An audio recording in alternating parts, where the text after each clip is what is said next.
Okay, so you're ready to jump into Unreal Engine 5. That's awesome. We've got your notes and this UE5 Beginners Quick Start guide. Cool. It seems like a pretty good roadmap. Yeah, Get ready to go from not knowing anything to actually being able to use this thing absolutely. and hopefully avoid that information overload headache. Yeah, I think that's one of the biggest challenges with Unreal. Yeah. It's so big Yeah. and there's so much to it that Right. just getting started can be a little intimidating. It can be a lot, Yeah. especially since it's used for so many things these days. It really is. It's not just video games anymore. No, It's used in films and architecture. that's right. Pretty much anything you can imagine. Oh, If yeah. it's visual and you need a really powerful tool, Yeah. Unreal is usually a good way to go. That's why we're doing this deep dive. Right? To pull out those need-to-know things to get you started fast. Exactly. We're going to try to cut through all the noise and give you the essentials. Yeah, because when I first opened up Unreal Engine, I felt like I was walking into a giant workshop. It's like a Pandora's box.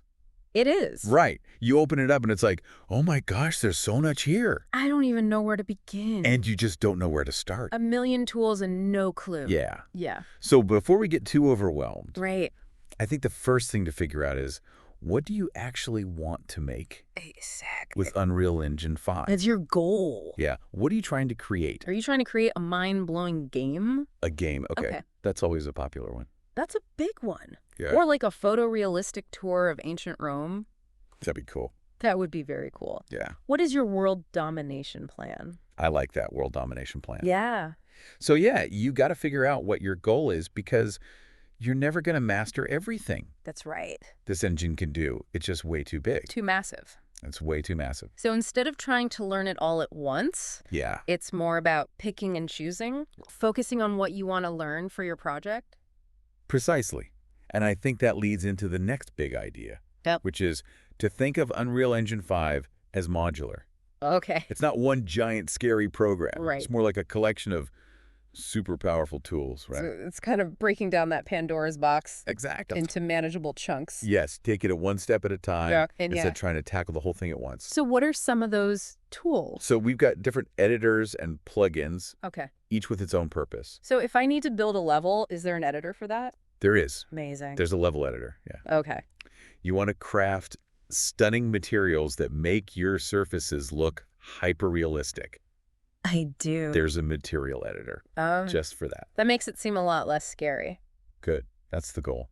Before we start building our dream worlds, Yes. we've got to learn the language of UE5, That's true. all those terms. Yeah. You're going to see words like project, blueprint, static mesh, Yeah. actor. It's like they're speaking a foreign language. It kind of is, but it's like having a secret decoder ring Right. to unlock all those tutorials and forum discussions. Okay. So let's decode those terms. Yes. First up, project. Okay. A project is your main workspace in Unreal Engine 5. Makes sense. It's where everything for your specific creation lives. Got it.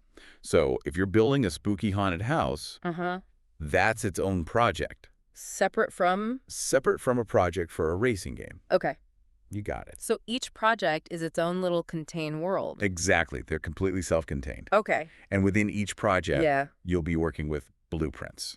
Okay. Blueprints. Now, don't let the name scare you. Okay. You don't need to be a coding whiz to use them. That's good news. Yeah. That's good? They're actually visual scripting tools. Okay. And they let you create interactions and gameplay logic Interesting. without writing traditional code. So visual instructions that tell the game what to do? I like it. We'll dive deeper into those later. Cool. But for now, Yeah. let's move on to static meshes. Okay. These are your 3D models, the actual objects that make up your world. So like the walls and the trees and the furniture. Exactly. Think Yeah. walls, furniture, trees, rocks. Got it. Everything. So static meshes are like the things in our 3D world. Yes, the building blocks of your environment. And then there's this term actor. Right. Is that related to static meshes? It is. Everything you place in your level, Okay. whether it's a light, a static mesh, Uh-huh. even a sound effect, Yeah. anything that can be placed or interacted with. Got it. It's called an actor. So actors are the interactive parts of the world. Exactly. Okay. They're the things that make your world come alive. Got it. So if you want to make a door that Mhm. opens Yeah. when the player gets close, That door is an actor. the door would be an actor Hmm. with specific instructions. So we've decoded the lingo. We have, We know what we want to create. we do. What's the next step? Well, now we're ready to start building. Okay. But before you jump right in, Yeah. It's important to start small. Okay. Trust me on this one. All right. I trust you. It's tempting to jump right into that dream project. I can imagine. But you've got to learn to walk before you can run. Oh, tell me about it. Have you tried that to make a huge project? I did. I tried to make a whole open world RPG as my first project. Yeah, that's a classic beginner mistake. It didn't go well. Yeah, that's usually how it goes. Yeah. The learning curve is already steep enough Right. without adding all that extra pressure. Absolutely. So for your first project, Yeah. I strongly recommend Okay. using one of the built-in game templates Uh-huh. and just focusing on building a simple environment Okay. using the starter content. What are the game templates? So the game templates are pre-made starting points. Okay. So they give you a basic framework to work with. So I don't have to start from scratch. Exactly. You don't have to reinvent the wheel every time. Okay, that's nice. And the starter content is like a box of pre-made building blocks. Cool. It's a collection of high-quality assets. So I don't have to make everything myself. Exactly. It's a great way to get started without getting bogged down in the details. Like models, textures, sounds. That's right. It's all there for you. Okay, so use a template, Yeah. use the starter content, That's step one. and build something simple. Exactly. Something manageable and fun. Like a small room. Yeah, small room, a section of a forest, a futuristic corridor, So we're learning to walk before we run a marathon. Exactly. You got it. What else is there? Well, speaking of tools, Yeah. there's one I think you're going to like. What's that? It's called modeling mode, Okay. and it's built right into UE5. I saw that in the guide. Did you? I'm very intrigued. It's very cool. It's like a mini 3D modeling studio right inside. Unreal. That's exactly what it is. Does that mean we can actually create 3D models within Unreal Engine? Yes, you don't even need separate software That's for how. simple things. I'm adding play around in modeling mode to my to-do list. Do it. It's a lot of fun. But before I get too carried away building things, Yeah. let's talk about something that really tripped me up when I first started. Oh, what's that? Scale. Scale. Yeah. I learned the hard way. It's one of those things that seems simple, It does. but it can make or break your whole environment.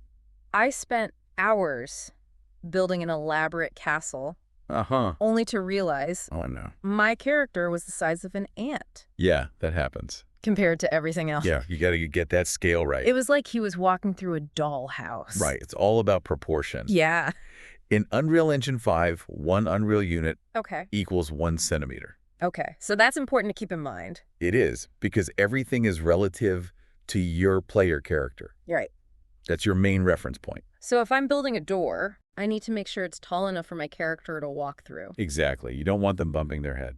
And the size of the door handle should be proportional to the character's hand. That's right. It's all about those details. Okay, I'm seeing how these pieces fit together. Good. So we've got a project goal. Yes. We're thinking modular. Right. We're using templates and starter content. Okay. We're keeping scale in mind. Absolutely. Where do we go from here? Well, now it's time to put all of that into practice. Okay. And that's where this 14 steps to begin using UE5 today section comes in. Perfect. I'm ready to get my hands dirty. Let's do it. This section is going to walk you through the key steps to actually get up and running in UE5. Okay. We'll keep it quick. All right. Focusing on the actions, Okay. downloading, installing, exploring the interface, getting comfortable with those basic tools. So like a guided tour Exactly. of our new creative playground. That's a great way to put it. I like it.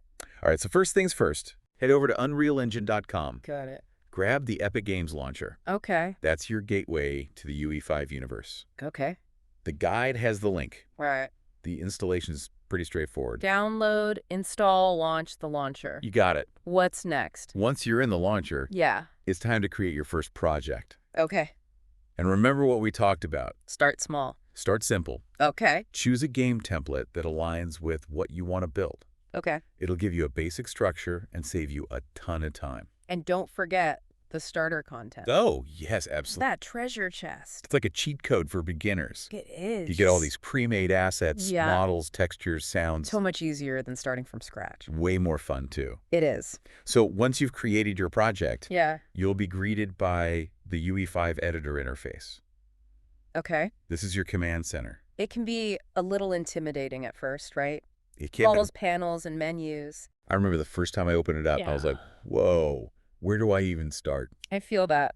But don't worry, it gets much easier Okay. as you use it. Good. And the guide highlights all the key areas you'll need to know. Okay. So you've got the content browser, which is where all your assets live. Assets? You've got the viewport, which gives you a visual representation of your level. Okay. And then you've got various toolbars and menus Right. for accessing all the different features and functions. So step 1 is just clicking around. Pretty much. Yeah. Exploring. Yeah, get a feel for the layout. Yeah. See what's where. Drag and drop some object. Yeah, play around with it. See what happens. That's the best way to learn. Speaking of doing, Yeah, the guide mentions working with actors. right, those interactive elements we talked about. What can we actually do with them? Well, think of actors as the building blocks of your interactive world. Okay. You can select them, move them, rotate them, scale them. Basic 3D stuff. Exactly, all the basics. Okay. You can manipulate them in different ways. All right. I like options. Yeah, so experiment and find what works best for you. So if I wanted to create a scene with like a table and a chair, Okay, I would select those static meshes from the content browser right. and then place them as actors in my level That's it. using the tools to position them, You got it. arrange them. Exactly. And And then you can start adding some visual flair with textures and materials. okay, textures. Yeah, textures are the 2D images Mm-hmm. that wrap around your 3D models. So like wood grain or a brick pattern. Exactly. They add all those visual detail. Okay, and materials. Materials are what truly bring your surfaces to life. Okay, They define how those textures interact with light interesting. and create the overall look and feel. So is the surface shiny or matte? Right. Does it reflect light? Yeah, is it rough or smooth? Okay, All of that is determined by the material. I see how that works. It's a powerful combination. Textures and materials. Exactly. Okay, we've got our objects, Yeah. we've got our textures, we've got our materials. What we do. What's next? Now it's time to make things look really stunning. Okay. We need to talk about lighting. Lighting, yeah. Lighting is where your environments come to life. Okay, I'm ready to bring on the drama. I like it. What kind of lighting tools does UE5 give us? So UE5 has a really robust lighting system. Okay. You've got 5 main types of lights. Okay. Directional, skylight, point light, spotlight, and rect light. 5.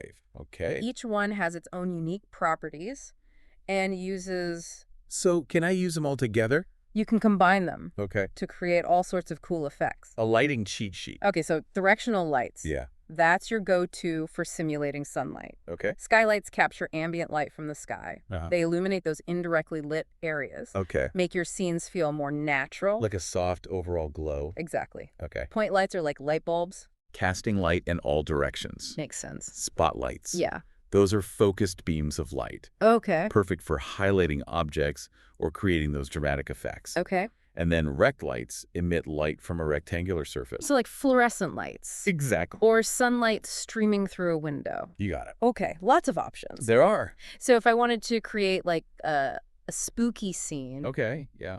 I might use dim point lights and maybe a spotlight to cast some eerie shadows. Exactly. You could even add some fog for extra atmosphere. Oh, And one of the coolest things about UE5 yeah. is its new lumen system. Lumen. This is a game changer for lighting. I remember reading about that in the guide. Yeah, it's pretty incredible. So it means we can have light behave more realistically, That's right. like bouncing off surfaces and stuff. Exactly. No more static, baked lighting. Nope, it's all dynamic now. So we can have those God rays streaming through a dusty window. Precisely. Okay, I'm sold. Good. What about auto exposure? Ah, yes, auto exposure. What is that? It's how the engine simulates the way our eyes adjust to different light levels. Okay. It's a cool feature, Yeah. but sometimes it can make it tricky to fine-tune the lighting. Just like the engine's trying to be too helpful. Kinda, yeah. Okay. It can overcompensate sometimes, I see. so it's good to know how to disable it. Especially while we're still working on the lighting. Exactly. Is that in the guide? It is. The guide has the steps. Different for UE 5.0 and UE 5.1 and later? That's right. There was a slight change in the process. Okay, I'll make sure to check that out. Good idea. So we've placed our actors, added textures and materials, and played around with lighting. We have. What's next? Now it's time to talk about something that can really make or break your environment's Okay. scale and proportion. We touched on this earlier. We did. But it deserves a deeper dive. It does. It's that important. I'm all ears. Good. Especially after my dollhouse castle incident. I can imagine. Okay, so how do we get it right? The key is to always keep the player in mind. Right. The player is our reference point. Exactly. Everything else is scaled relative to them. Precisely. So if my character is about 180 Unreal units tall, Okay. which is roughly 6 feet, Uh-huh. then a door should be tall enough for them to walk through. Right. You want them to fit comfortably. And a chair should be the right height for them to sit on. Exactly. It's all about making it believable. And that's why it's helpful to use a character reference mesh. Absolutely. Whether it's a mannequin, a simple box, or even our own custom character. That's right. Whatever works best for you. It's like having a ruler right there in our scene. It is a visual guide to keep everything in proportion. Okay, no more giant dollhouses. I like it. What about specific dimensions? Yes, there are some general guidelines. Okay, hit me with those guidelines. All right, for walls, a standard height is somewhere between 300 and 400 Unreal units. Okay. For doors, a width of 110 to 140 Unreal units. And a height of 210 to 230 Unreal units is a good starting point. So that's about 3.5 to 4.5 feet wide for the doors. Yeah, that sounds about right. 7 to 7.5 feet tall. Exactly. And for steps, a comfortable step height is around 15 Unreal units. Yeah, that's a good rule of thumb. With a depth of 30 Unreal units. That'll make them easy to climb. Okay, so if we think about it in real-world terms, Yeah. those wall heights translate to about 10 to 13 feet. Which makes sense. For a typical room. Yeah, it's a good starting point. In the door dimensions, Yeah. those are pretty standard for a doorway. Exactly. Makes sense. And remember, these are just starting points. Right. You can always adjust them based on your specific style and scale. So no hard and fast rules. Not really. The most important thing is to make sure everything feels believable Right. and proportional to the player character. Got it. Now, let's move on to a cool exercise Okay. that can really help you understand the core lighting setup in UE5. All right. I'm intrigued. It's all about recreating the lighting from the standard map template. Oh, the standard map template. Yep. That's the default level that loads when you create a new project. Exactly. Yeah. It's a simple but effective lighting setup Right. that uses several key actors. So by recreating it ourselves, Yeah. we'll learn how those actors work together. Exactly. You'll get a deeper understanding of how it all comes together. Sounds like a good challenge. It is, but it's a fun one. Okay, I'm ready. All right, so first you'll create a new empty level. Okay, empty level. Got it. Then you'll need to add a floor. Okay. You can grab the same static mesh floor that's used in the standard map template. From the engine content. Exactly. Okay, got my floor. Great. Now for the lighting magic. All right, let's do it. We're going to use several key actors here. Okay. Directional light, sky atmosphere, skylight, volumetric cloud, exponential height fog, player start, and post-process volume. Wow, that's a lot. It is. But don't worry, I'll explain each one as we go. Okay, I'm ready. So first up, the directional light. Our sun, basically. Exactly. It simulates the sun. Okay. You want to set the mobility to movable Okay. and then experiment with the angle, color, and intensity. So, like, if I wanted to create a sunset mood, Yeah. I would make it low in the sky and give it a warm orangey color. Precisely. Okay, what about the sky atmosphere? The sky atmosphere is what creates the sky Okay. and all those atmospheric effects. So, like the clouds and the haze. Exactly. Ugh. And it works with the directional light. So, as I change the angle of the light, Yeah. the sky will change too. That's right. It's all connected. It's like having our own little weather system. It is pretty cool, right? What's next? Next, we'll add a skylight. Okay. This is what illuminates the indirectly lit areas of your environment. So, it's like the ambient light. Exactly. Okay. It creates those soft shadows. To make everything look more natural. Precisely. I like it. Now, for the skylight to work properly, you need either a sky atmosphere, a sky dome, or an HDRI image. Okay, we already have a sky atmosphere, We do. so we're good. We're good to go. What about clouds? Ah, yes, clouds. Can we add some fluffy clouds to our sky? Absolutely. We can add volumetric clouds. Volumetric cloud. Yeah, they add those beautiful 3D clouds to your sky. Awesome. You'll need the directional light, skylight, and sky atmosphere in place for these to work. Okay, it's like building a layer cake of lighting. It is, sort of. Clouds are in. Good. What about fog? Fog is a great way to add atmosphere and depth. And hide those distant objects. That's right. It can help with performance, too. Okay, what kind of fog do we use? We'll use exponential height fog. Exponential height fog. This creates fog that's denser at lower elevations Okay. and thinner at higher elevations. So it looks more realistic. Exactly. Okay, what's next? Next, we need to add a player start actor. Player start. This is where your player character will spawn in the game. So I just place it where I want them to start. That's it. Okay. The blue arrow indicates the direction they'll be facing. Okay. Player start is in. Great. Oh. Finally, we'll add a post-process volume. Post-process volume, what's that? This is a really powerful tool. Okay. It lets you control all sorts of visual effects. Like what? Things like color grading, depth of field, and of course, auto exposure. Oh, right. This is where we disable auto exposure Exactly. while we're working on our lighting. Precisely. Okay, remind me how to do that again. So the process is slightly different depending on your version of UE5. Right. UE 5.0 and UE 5.1 are different. Yeah, so in UE 5.0, you'll need to enable min-max brightness Okay. and set both values to 1. Got it. But in UE 5.1 and later, Yeah. you'll use min-max EV100 Okay. and set both values to 0. Okay, I'll make a note of that. Good idea. So we've recreated the lighting setup from the standard map template. We have. And disabled auto exposure. We did. What's the big takeaway here? By understanding how these core lighting actors work together, Yeah. you'll have much more control over the look and feel of your environments. It's like learning the recipe for a cake. Okay. Once you know the ingredients, Yeah. you can start experimenting. In creating our own flavors. Exactly. I like that. Yeah, We've covered a lot in this section. we have. Downloading, installing, creating a project, exploring the interface. It's a lot to take in. It is. But you're doing great. I feel like I'm actually starting to get it. That's awesome. What's next? Well, now that you have the fundamentals down, Yeah. let's dive into some of the more creative and powerful tools Okay. that UE5 has to offer. I'm excited. We'll start with blueprints.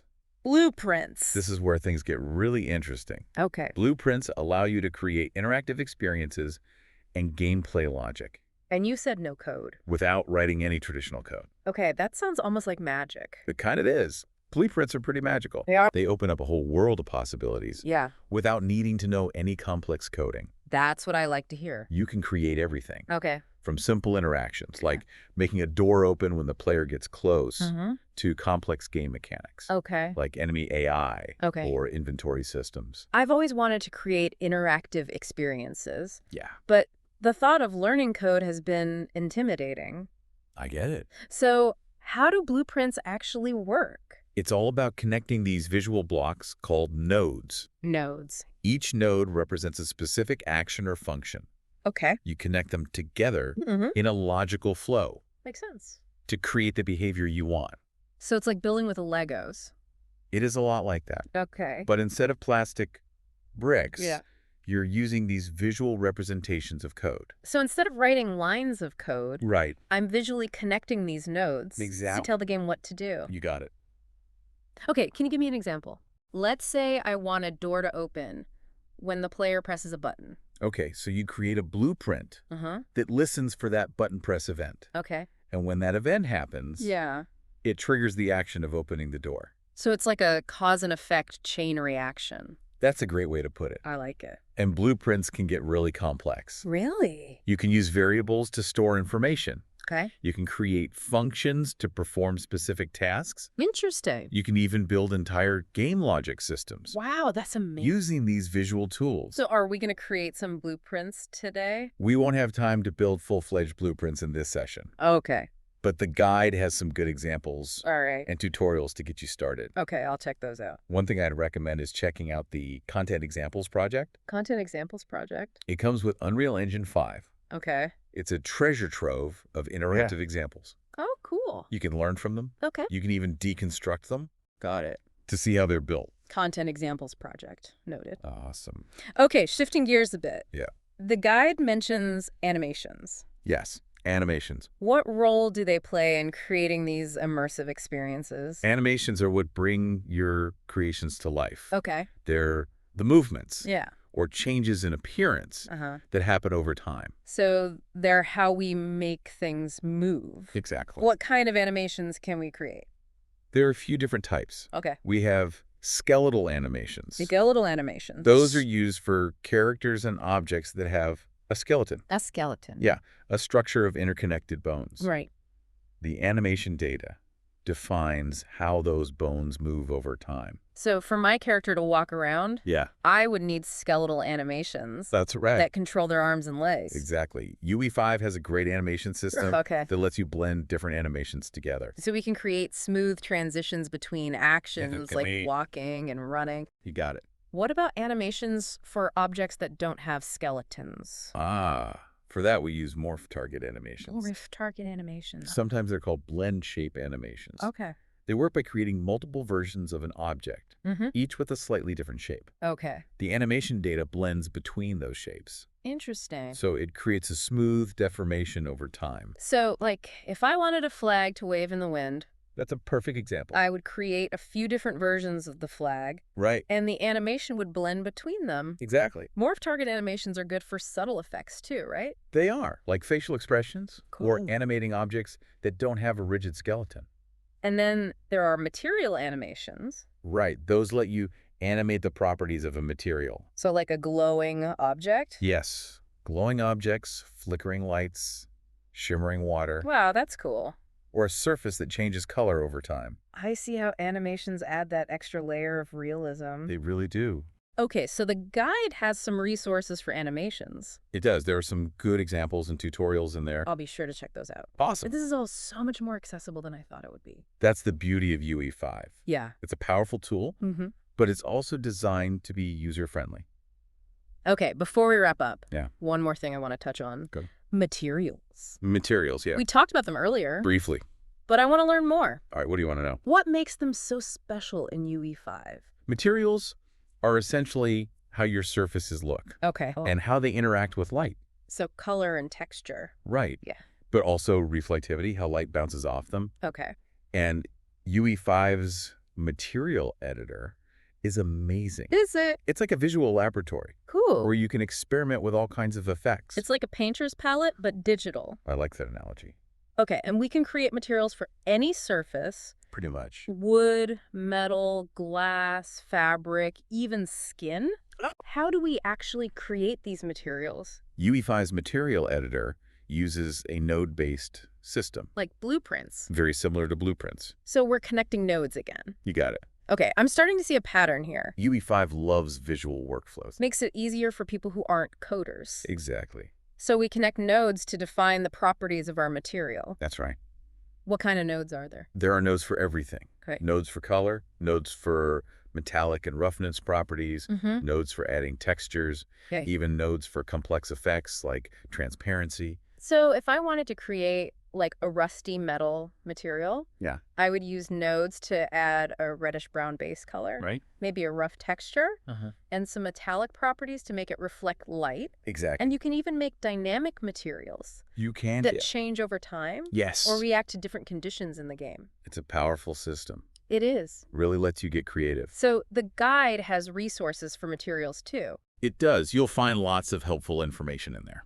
This has been an incredible deep dive. It has. We've covered so much. We have, from the basics to some pretty advanced stuff. I feel like I've gone from feeling completely overwhelmed So, to feeling excited and empowered. That's awesome. What's the key takeaway for someone starting with UE5?